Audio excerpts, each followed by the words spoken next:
Your Excellency, I'm honored to read the results of the 2022 presidential primaries. And there are 14 candidates, having got 9 that voluntarily withdrew. The first person, Honorable Chukwuemeka Nwajuba, scored 1 vote. Secondly, Engineer David N. Umangi, 38 votes.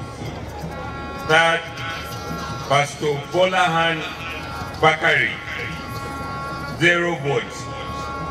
Fourth, Asiwaju Bola Ahmed Tinubu, 1,271 votes.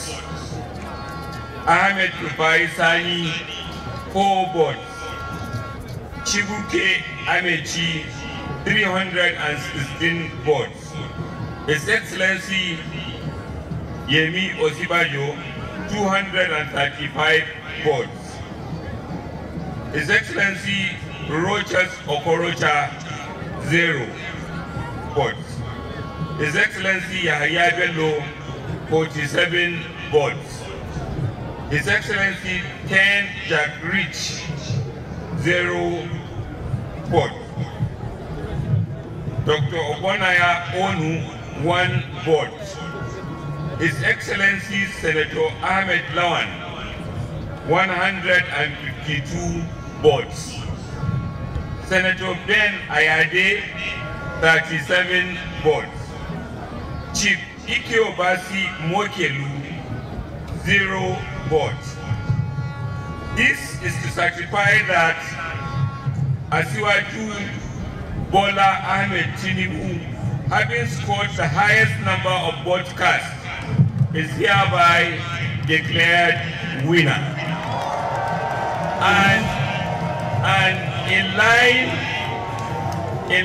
with the provisions of the Constitution of our great party and guidelines for the nomination of candidates, and by the power conferred on me as the returning officer of this special presidential primary convention, I, Senator Abubakar Atiku Bagudu, do hereby declare Asiwaju Bola Ahmed Tinubu as the presidential candidate of our party in the forthcoming 2023 presidential elections.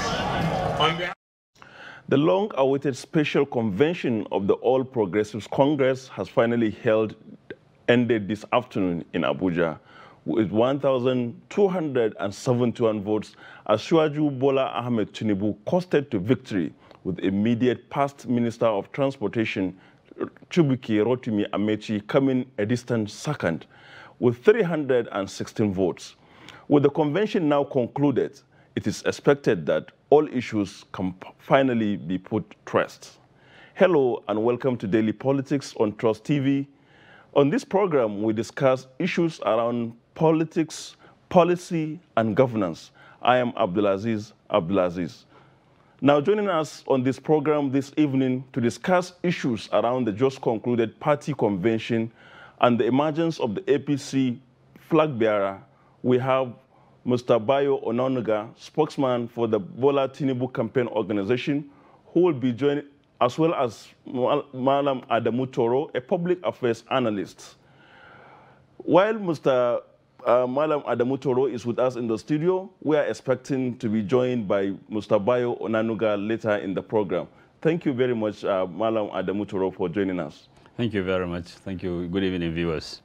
Let's now take a minute's break, and the conversation will continue when we get back. Stay tuned.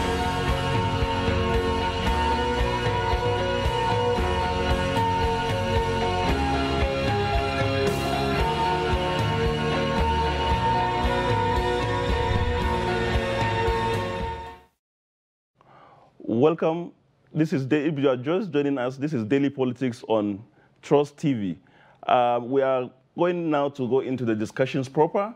And with me in the studio, as earlier announced, is Adamu Toro, a journalist and public affairs analyst. Let me quickly first ask this question. Was it a surprise for you, the outcome of the APC convention? No, it was not a surprise at all. The good thing is we are all relieved that the APC was able to hold its convention without rancor, without all the hullabaloo that we had before the convention. The winner was, it was very clear. He's somebody who had been on the ground for a very long time, who had created connections all over the country. And it's good that he won, because so many people came out and we thought they were serious. And it was good that the APC allowed for them to go for an election, and so that we could separate the shaft from the grain. And we could see that so many of them, they just decided just to donate 100 million to the APC. But in reality, they were not ready.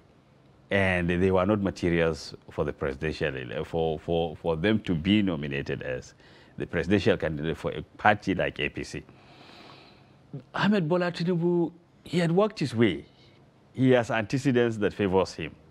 So many of the candidates, you cannot say that about them, because for instance, there are so many people who you have never even heard of. And for them to have staked a claim to want to be nominated, you see, for you to contest as a president of this country, you must invest in the structures of the party. You must have helped the party for a very long time. Some people cannot just... But despite this investment that you are talking about, and being a long-time, politician, a well-known name and all that, there were apprehension, going into the election that there could be somebody anointed different from Tinubu. Wasn't that, surprise that that anointed candidate didn't emerge at the end? No, but you see, if you have been a student of history of the Nigerian politics, these kind of situations had always existed. We had known for a very long time that, you now raise people's expectations. You create drama. And at the end of the drama, then you get what you want. And because everybody expected that, they said the president has his own anointed candidate, he was going to be this, he was going to be that. And even there was this speculation that some people have been disqualified. But at the end of it all, we saw that nobody was disqualified. Everybody was allowed to have his own say.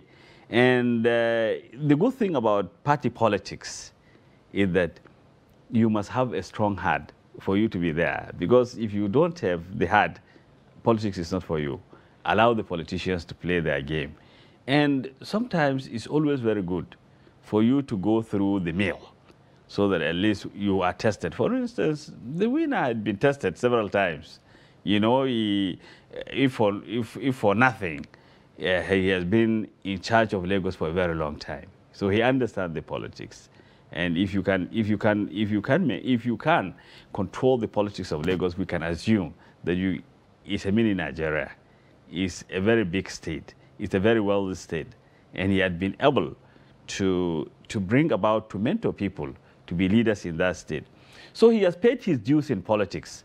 So when he said he wants to be the president of this country, it's good. So, but, when you mentioned that everybody was allowed to go into the election, but some people will say that is more of a setback to a plan of maybe installing somebody, endorsing somebody, rather than maybe having a consensus. So when the consensus couldn't work, then that is when the election was allowed. Could that be true? Well, we don't know. But what we know is that there were all kinds of speculations. And at the end of the day, it was proven to be not true. Because so many people were saying, okay, the president is going to bring, they are speaking that this man is the presidential anointed. But it turned out to be false. And it's good for the party to have gone the whole hog.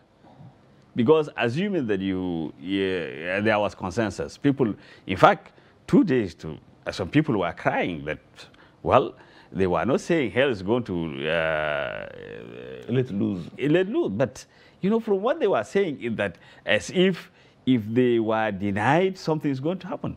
But everybody was allowed a level playing field. And we saw what their performance. So it was, you see, there was so much talk, but there was no substance. So we realized at the end of the day that those who are prepared for the politics got what they wanted. It is not only going through the state. It is not now that you will now go just some weeks to the elections that you will go to the states and you assume you talk to the delegates. Politics is more than that. You must have built your bridges over time. You know, that's actually what I wanted to ask you. Like, what do you think, you know, helped Tinubu emerge as the candidate? Tinubu, if you look at, after being a governor, he had his own party. He had his own members all across, members of the ACN. ACN, you had ACN from all over the states. So therefore, he had already built bridges. If he's going to Katsina, he knows he had this man in Katsina. And then they formed this alliance. Within that alliance, he also increased the number of his acquaintances across the divides. And that gave him a lot of advantage. And, you know, at a stage, they said he was one of the major financiers of the APC. So which means that puts him in a very good state. For you to be acceptable, you must be, he already has established himself as a brand. So if they now say Ahmed Tinubu, you don't want to say, and who is he?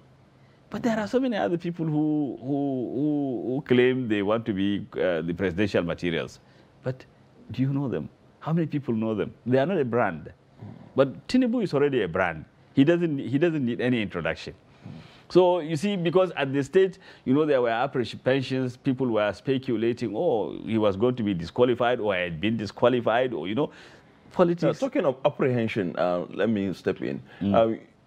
In the heat of the tension around what is going to happen in the primaries, we saw something that literally out of nowhere when the almost 12 northern governors came out to say power should be transferred to the south. And that was at the weekend on Saturday when tension was very high.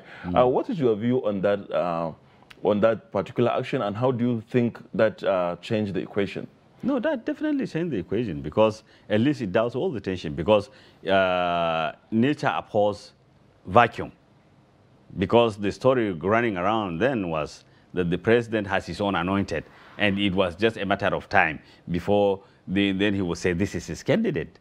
But you see, the northern governors, I think, did the right thing to say, okay, now we concede this slot to this house. And that brought about a dramatic change in the temperature of the politics of the country. And I think what they did was the right thing at the right time. You know, so all those who were pretending to be the anointed, they realized that maybe they had no, they were just paper politicians on their own. They can't go anywhere. They don't maybe have the connection, they don't have the charisma. And for you to be even a president of this country, you must carry the governors along. And the moment the governors say they are not with you, then you know that you are in trouble. Because everybody knows it is the governor that have the delegates. It is the governor that have a certain level of control over the delegates. So if you don't have the governors, if you don't carry them along, now, how are you going to get the delegates? The fact that you are going to the state, yes, if you go to a state, they will give you a listening ear. That is all part of the courtesy. At least you are reformed. But it doesn't guarantee you that you are going to get the delegates, that they are going to vote for you. Even sometimes, until they enter the Eagles Choir, you are not even sure whether they are going to vote you or they are not going to vote you. You know, there are so many people that took this to be very academic. They think that, you know, if you speak very big grammar and what if you, that's going to give you delegates. By the time you finish your grammar, they have already made up their mind. Whatever you now say will have no impact. You know, unlike, for instance, now between now and the elections time, then you can be talking, and then people will try to listen and then analyze. But this is just for these primaries. I mean, from day one, maybe they have made up their mind that this is where they are going, because their principals have decided that this is the candidate they are going to back. And that is good for the polity, and that is good for the APC. I think, to me, it is always better to allow for the contestants to go for an election, instead of the consensus. Sometimes the word consensus has been so much abused that people know, they think they equate consensus with imposition. And it's not good for the it's not good for the politics. But then another issue is the selection, I mean, the statement credited to the chairman of the party.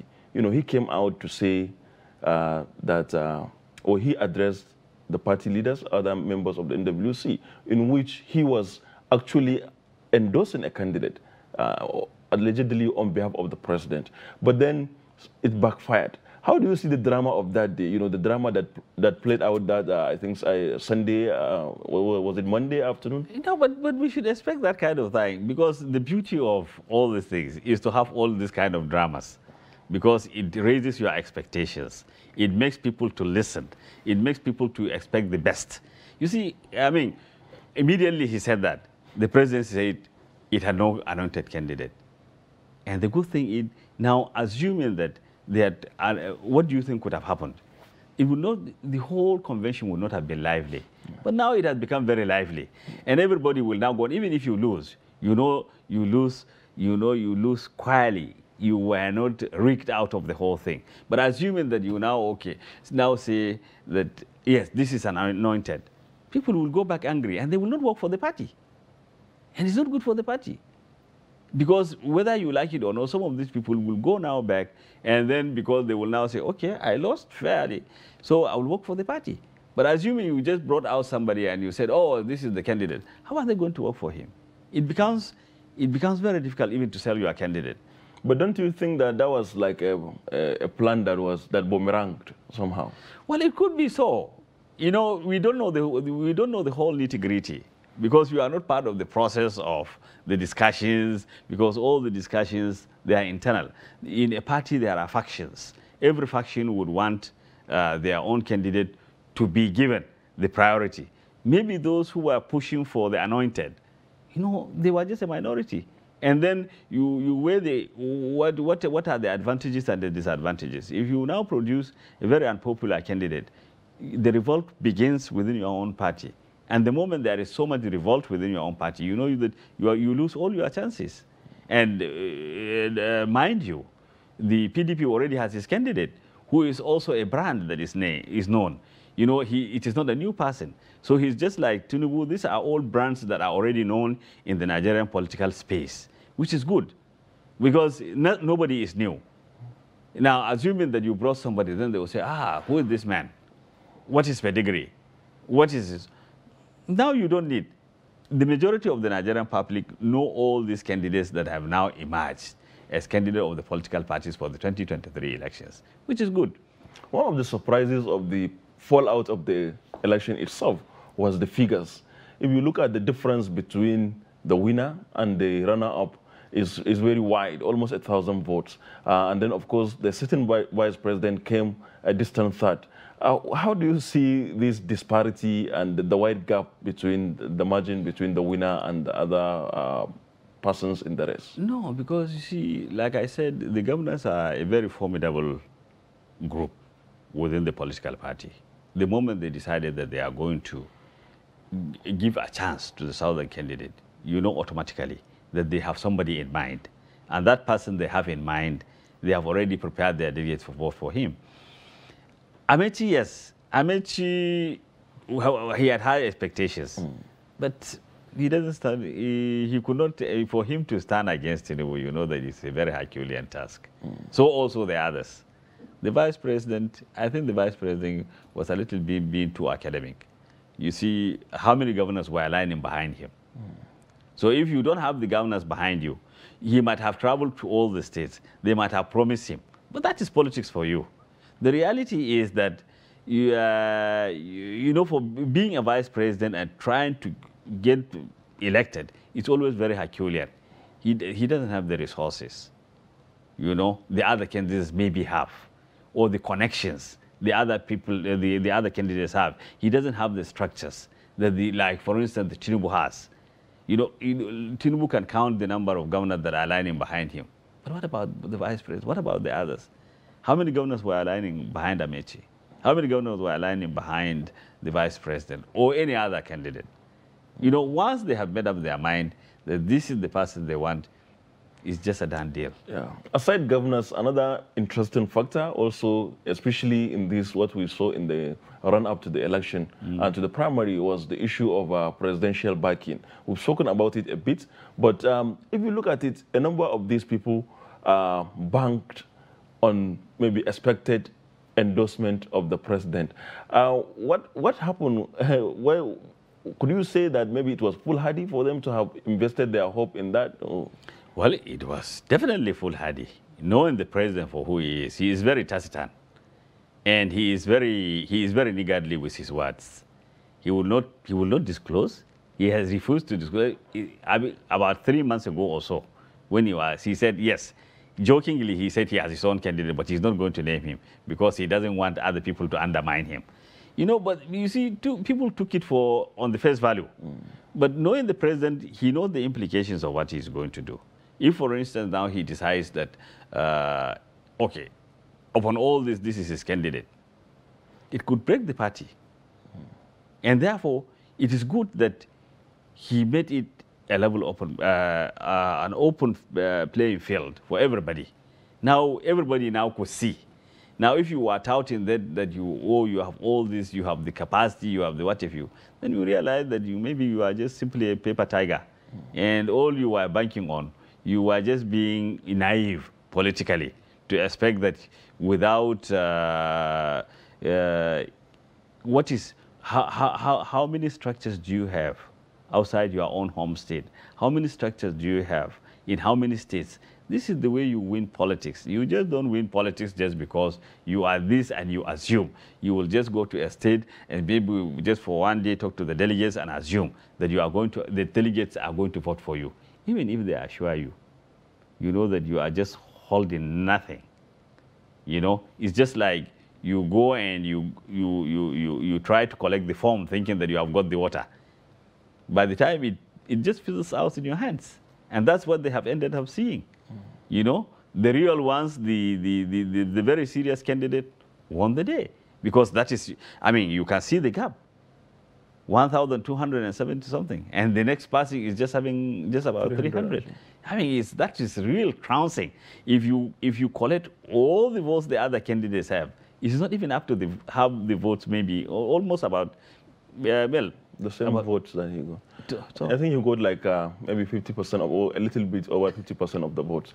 But another issue is the factor of stepping down. You know, a number of aspirants announced they are stepping down from the contest, and 7 of them actually stepped down for the eventual winner, Asiwaju Tinubu, and 1 person for the vice president. How do you see that helped in shaping the result of the election? No, it has very little effect because many of them realized that, you know, instead of just having just about 2 or 3 votes, what is the point? You better just declare that you are stepping down and maybe whatever, because at that stage nobody knew how many delegates are backing you. But the moment you now count, say, okay, all my supporters, you know, they added to the votes of. But in reality, maybe you had only about 2 or 3, which do not make sense. So it's more honorable for you, instead of going to the whole hog and ending up with 0, or ending up with 1, or ending up with 10. You know, we can see what is the point of, say, one of the governors who was threatening fire and brimstone.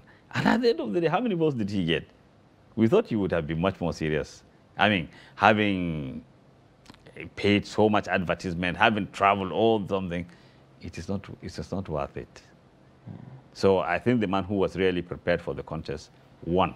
And I think he won squarely, you know. So, and it's good for the democracy because because this is somebody who is really prepared to be the president or to go for an election. But I believe that many of them were not even prepared, assuming that even they are not. If you had taken somebody, he was not prepared to be the president of this country. I think time has come for us to support those who have plans, who have prepared to be the presidents of this country. You just don't wake up and think that it's just an easy thing for you. that you can just go and maybe speak big grammar and what if you and think that that is sufficient for you to stand for an election and win. Well, the bitter campaigns that heralded the convention is something that a lot of people feel will polarize the party, even though there has not been much protest on the ground and all that. But how do you see, or what do you think the party needs to do to galvanize all these aspirants into facing the next important task, which is the general election? No, I think holding the elections had helped even down the tension. Now, because, I mean, nobody protested at the end of, after the announcement. Assuming that it had been just a consensus, then there would have been a lot of protest. Then you will hear that many of the, the next hour they will say they are leaving the party for another party. But all is quiet. Because once something is transparent, it reduces the tension. And now, and you know that, well, next time you can try. Maybe the strategy you used to get to look for the votes, something was wrong. I mean, how can somebody travel all the states and at the end of the day you get no vote at all? Then it means that, well, you know that you are not prepared for, you are really not prepared for the contest. Well, thank you very much. That's been Adamu Toro in this program of daily politics on Trust TV. We'll take a short break, and when we come back, we'll be joined by a spokesperson of the Tinubu campaign organization, Mr. Bayo Onanuga. Stay with us. To every politician, as the campaigns gain momentum and passions begin to rise, remember, the errors of your opponents do not make you a success. Do not run down your opponent and inflame passions to violence between and among your supporters. What counts is what you plan to do for the electorate and how you intend to relieve the sufferings and bring succor. Nigeria is in dire need of patriotic leaders at all levels. Leaders who will make national development their priority.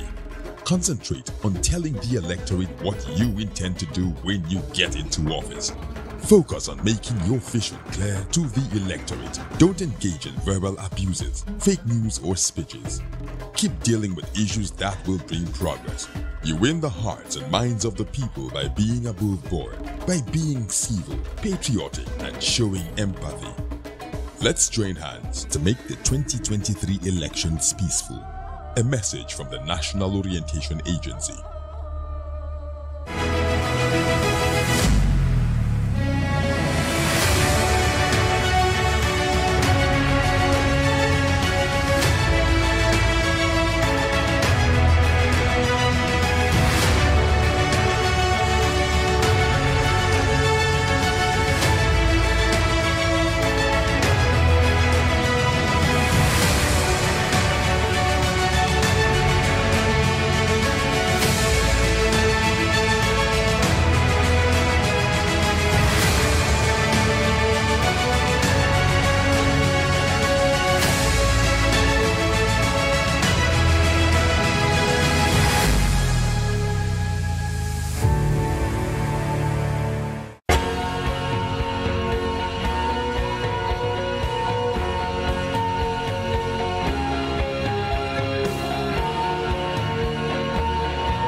Thank you for staying with us. This is Politics Today on Trust Television, and we've been discussing the fallout of the APC presidential primaries, which produced former Lagos State Governor Asiwaju Bola Ahmed Tinubu as the flag bearer of the party for the next year's general election. And we are being joined by Mr. Bayo Onanuga, spokesperson of the Tinubu campaign organization. Thank you very much, sir, for being with us. Yeah, thank you. I'm happy to be here. The primary elections were, in the build-up very rancorous in a way, and you just emerged winners after all the hula baloo that led into the primaries. Yeah. How does it feel to win the election? Oh, of course, we feel very ecstatic. We are very happy that we eventually came top in the election. Well, not that we didn't expect it. We expected to win because of the groundwork that Asiwaju Tinubu had done. He had connected with a lot of governors, many of the governors in the states, even where we didn't have governors in the APC.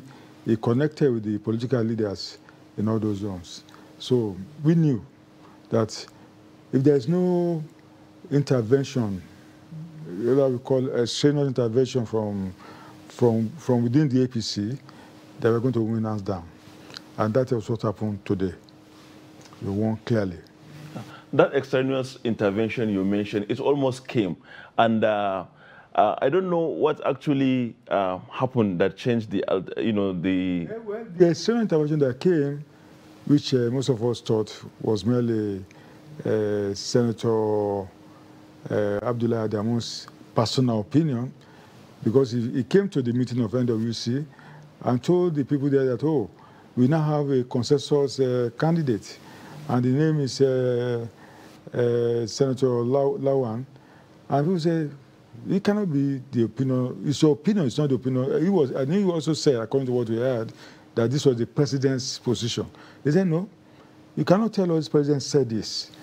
The president will have to tell us by himself, not that you're going to come and you drop the president's name and it's your personal view. So the members of the NWC say, no, we are not going to accept this. And that was how they shut it down. Okay, before I go back to Toro, who's been with us on the show, let me ask this question. How are you going to manage the outcome, especially with some level of bitterness that went into the campaign? How are you going to manage and go into the election? Well, I don't know about bitterness. My own principal is a person that's famously known to be very large-hearted. He can accommodate all shades of opinion. And even where there is a sharp disagreement with other political actors, he finds a way of mending faces with them. If you check his history, people, even in Lagos, he had lost some lieutenants. They would go and join another party. After some few years, they'll come back again. And he will accept them, that, oh, they've gone to see things in other places, and then they reconcile. So it's not somebody that owes bitterness for a long time or owes any animosity against anybody at any time, because this is a game of politics. You are bound to disagree. You are bound to reach some misunderstanding among yourselves, and it takes a man who has a very large heart who can accommodate all manners of views, all manners of behavior to try to forge some kind of reconciliation, and then the matter ends there. Adamu Toro, as a journalist and public affairs analyst, how do you see this, the ruling APC facing the PDP candidate, who is being touted as a very formidable candidate? How do you see them galvanizing to go into the election? Well, 10 months is a very long time in politics. They are all, like I told you, they are all known brands. Atiku is a known brand, Asiwaju is a known brand. And the good thing is that the APC had these elections, because with the elections, it reduces all the tension. All those people who failed to get the desired something, they know that it was a fair game. Now they will have to go back. They are a family. I mean, yeah. in every setup, you will agree to disagree. Now the fact that it has done transparently, there is nobody that is now saying that this has been rigged in favor of this person. He knows that he lost because he was not the most prepared. The most prepared person won the elections. And like I told you earlier on, you see, this is somebody that has, over a period of time, cultivated friendship across the divide. This is somebody who has also helped the party to make it stabilize. So, I mean, he's in a very good stead, you know, to mobilize people to work for him. Because I see no reason why. Who is now so bitter? There is no bitterness now. The bitterness is all gone. Because once there is an election like this, if somebody had been anointed, people will go back bitter. But you know that once you hold elections and you could see that the winner won clearly, fairly, then there is no bitterness. But how do you see the candidate now squaring up with Atiku Abubakar? 10 months is a very long time. Each one of them will go back to the drawing board because it is now that the politics is going to begin. Then you will have to, because it is not only the principal candidates that are going to fight for the elections. It is an array of people. You know, you will have to mobilize all kinds of people because it is not only the president. You will have to work with the gubernatorial candidates. You will have to work with the senatorial candidates. You will have to, each and every one of them has a stake in the success of the party. Now, the way the party organizes itself determines, because you will now all rally around one, you will all come together. You will pull your resources together. You will pull your wisdom together. So, shoulder to shoulder, they are all known. We know the antecedents of all of them. All of them, Atiku, he never gave up. So Asiwaju, he will never give up. So it's going to be a very fine contest. Now, what depends in how they are packaged or how they package their messages, because that is going to determine. Because in politics, the way you package your candidate matters. If you don't package him well, you know, it varies. The way you will package a candidate maybe for Lagos will not be the same the way you will package a candidate for Kano. So each state has its own variances. The way you now get people to package your candidate will determine success or otherwise. And, you know, you will have to take along so many shades of opinions. You know, so many interests. And each interest, you will have to accommodate it. The level to which you can accommodate certain interests will help you to win an election or to fail an election. Talking of packaging your candidates, one thing that a lot of opponents, or maybe Nigerians actually, say about Asiwaju Tinubu is that he may not be very firm in terms of health condition to actually be able to confront the rigor of ruling this country. What's your take on this? Well, I think it's, that point has been debunked. Incidentally, his opponent, the major political party, that's PDP, Atiku Abubakar, is older in age. He's older, and Tinubu has also proven that, contrary to what people think, that is invalid or whatever, he's been able to move around the country to visit so many states. To canvass for votes and everything, and that has shown that it's not really, the health issue is not really a big problem. The problem he has is with, I think he did a knee surgery, so that knee surgery needs a lot of physiotherapy and so on for him to regain the normal use of his leg. So I'm sure after this, now that the primary is gone, I'm sure he will go for real physiotherapy. I've done something like that before. It took some months before you can ever get it back. And so that's what's happening. So minus the leg thing they're talking about, there's no other thing that people say. Well, another issue also which is related to this issue of packaging is also the issue of running mate. A lot of people have said a number of things about why is he going to pick his running mate. I think I answered that question somewhere today. And I said, when Tinubu met the governors of the progressive governors at their forum, he told them, say, look, you are going to be the people who pick my running mate.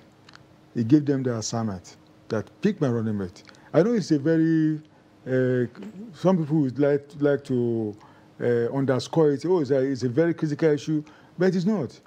Let me refer you to a survey done I think it was last year.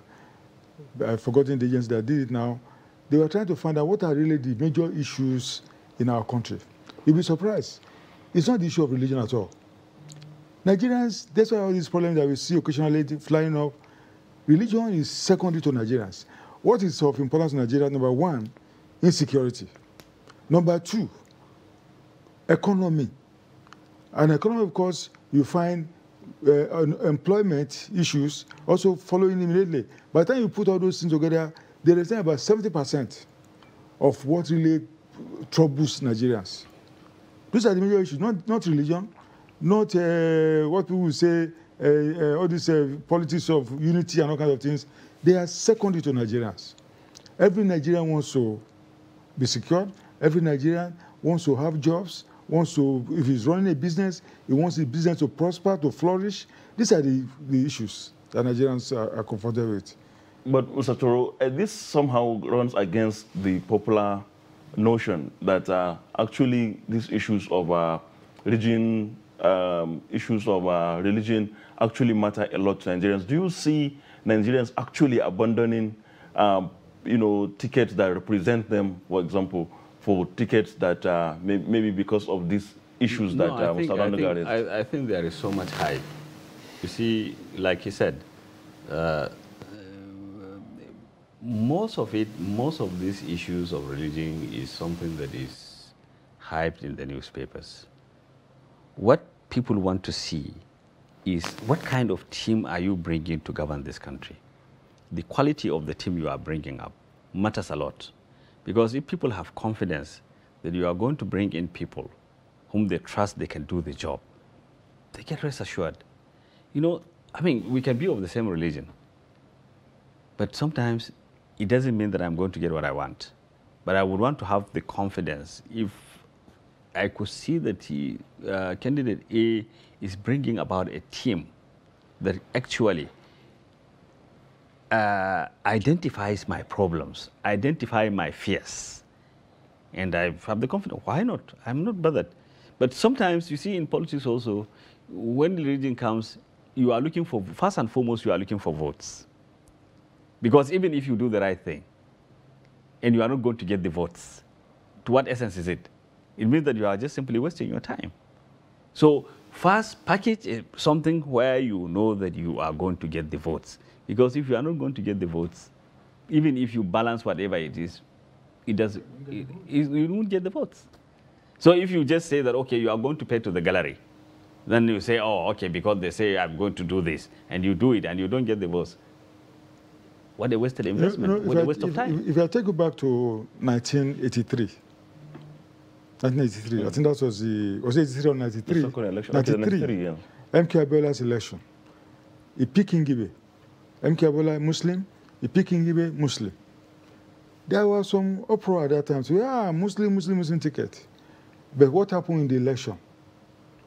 The election, there was an election. All this talk about presumed winner. The two candidates won the election. That was an election declared in every state of Nigeria. So what INEC was doing in Abuja was just collation of results.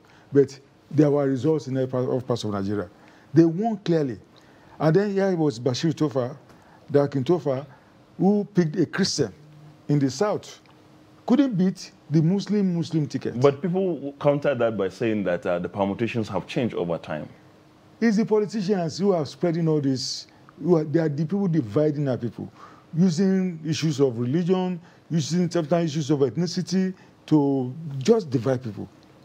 That's what they do. That's the game of politicians. When they cannot come and say, I want to campaign on issues, they're not bringing all these issues, all these unimportant issues. I've told you what matters to our people: insecurity, employment, economy. All these are the things that really matter. So talking of that, how is prepared is your candidate to actually confront some of these issues? Because you are actually correct that it matters a lot to people. How is he prepared? No, we are ready. We've given people a teaser of some of our programs, and we are developing it further before we go into proper campaigning to really flesh in what we are proposing.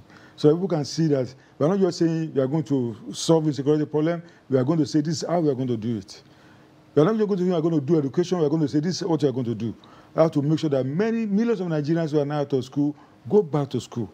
We are going to state all the things we are going to do to make sure, because that's how to build write a proper manifesto. What we have just done now is just a general statement about our intention, but we are not going to state how we are going to get to everywhere. One of the arguments made for, consensus arrangement and maybe a plan to actually anoint somebody from the north for your party to fly the flag of your party was that only a northerner could get massive support from the north. Do you see Asiwaju Tinubu surmounting that? These are the postulations of politicians. It's not true. Those things are not true. Even if you are, the North will always vote. Not every time. If the candidate is not okay for them, they will not vote for the candidate. Ditto, if you have a southerner, if they don't want you, they will not back you up. So it's either way. It's not, that thing is not, it's not scientific. It's not scientific. That it will always be that, oh, if you're a northerner and you're on the ballot, everybody will not vote for you. It doesn't follow all the time. If you have a good candidate, as I said, let me refer you again to 1993. That Kintofa from Kano. Abi? From Kano. That was Abiola from Ogun State. He beat out Kintofa in Kano. Is it not the same Nigerians? In 1992, Shehu Yaradua in Lagos beat Lateef Jakonde in Lagos. Can you imagine that in this same country of Nigeria? But Tro, do you agree that maybe a southerner like Tinubu, for example, can actually defeat Atiku in northern states? Why not? It depends on how he packages his Yes, messages. Your package, what are you offering? How did Obasanjo won substantially in the north and could not win substantially in the southwest in the first term? You see, the way you package the people you carry along will determine, because every state you go, you know there are people who master the politics of that state. There is a way you will package your messages to that particular audience. The audience are not the same. So each audience, the way you package your messages matters. Because what matters maybe to somebody in Lagos may not be the same thing that matters for somebody in Yobe. You see, one of the biggest drivers, let me give you an example. One of the biggest drivers of all this insecurity has to do with climate change. This climate change, if you look at the size of Lake Chad, it has shrunk by maybe about 80%. All those herders that normally during the dry season that goes to the shores of Lake Chad, because it has shrunk, they can't go there. And therefore, they will have to find alternatives of taking where they are going to take their cows to. And that's why they are moving southwards. And also, if you look at the level of desertification, if you look at the level of deforestation we are having, these are all some of the biggest drivers of the conflicts we are seeing in this country. But you see, the way we address them, because it looks, as far as I'm concerned, we are not addressing the issues properly. Because each area has its own peculiarity that is its own priority. One might be priority to state A, might not be a priority to state B. So that's why it's very important for you to have a team that will look at the whole issues of the country holistically. Because we are not the same. For instance, somebody, if you now tell him, take your child to school, that is not his priority. First, he wants to, how is he going to feed? Because maybe desertification has taken over his farm. Well, that's very interesting point you are making. But before we wrap up, I want to go back to Mr. Onanuga. One interesting aspect of all these campaign running into the, going into the primary was the participation of the Vice President, Yemi Osinbajo, against Asiwaju Tinubu. And I remember that you yourself have come out to somehow express regrets about your role in their relationship. How is that relationship now, now that the election is declared? I don't know how it will shape up now after we've done the election. What Tinubu has shown that he's the master of the game. Osinbajo, as I told some people, is not really a politician. And he's an academic, a pastor who suddenly found himself in politics. And, politics is, you cannot compare Osinbajo now with a VP. When Atiku Abubakar was VP to Obasanjo, Atiku was the politician in Obasanjo's cabinet. More politician than Obasanjo himself. Exactly. You remember what Obasanjo did in 1983? I'm confused, 2003, to get his second term. Obasanjo said he proceeded for Atiku Abubakar, the politician. He was not. And when he got to wanted, he now punished Atiku Abubakar. So, Tinubu has shown that he's a politician, that Osinbajo is not a threat to him. He has shown. So going forward, how is that relationship? I think, as I said, Tinubu is a man with a large heart. For Osinbajo makes a move, he can even make a move to really bring them together again. The man does not hold grudges for long. And you say, what is it? You want to do something, you've seen it, I beat you. It's just like what he said today to Lawan, Senate President Lawan. In 2015, Senate President Lawan wanted to be Senate President. But Saraki outsmarted all of them. He did his own coup, and before they knew what was happening, they were gathered at the International Conference Center for a meeting with the president. Everybody was seeing on television. We had the full assembly in place. Saraki went on and got the A votes, and then he became Senate President. And to remove him, you needed 2/3 of the votes. So in 2019, the same Bola Tinubu again supported Lawan to get that post. The same way he supported Gbajabiamila to get speakership. That's what I was saying to you. He was surprised that Lawan came out to contest against him. Well, that's politics, as they say. Yeah, politics. Yeah, because he didn't expect him to come out. Because Lawan, when he was going around, he went to the National Assembly, he met Lawan. Lawan said something that, actually, you are the person we know. You are the person you know. Of all the politicians, you are the only one who have related to all of us, and we love you for that kind of thing. So some weeks after, Lawan said he's running. Well, thank you very much, Mr. Bayo Onanuga. This is taking very interesting dimension, but unfortunately we have to draw a curtain on the program. Thank you very much, Malam Adamutoro, for being with us, and Bayo Onanuga, who is spokesperson of the Tinubu Campaign Organization. And with that, we call it a day on the show, and see you tomorrow, same time, same station. This is Abdulaziz. Good evening.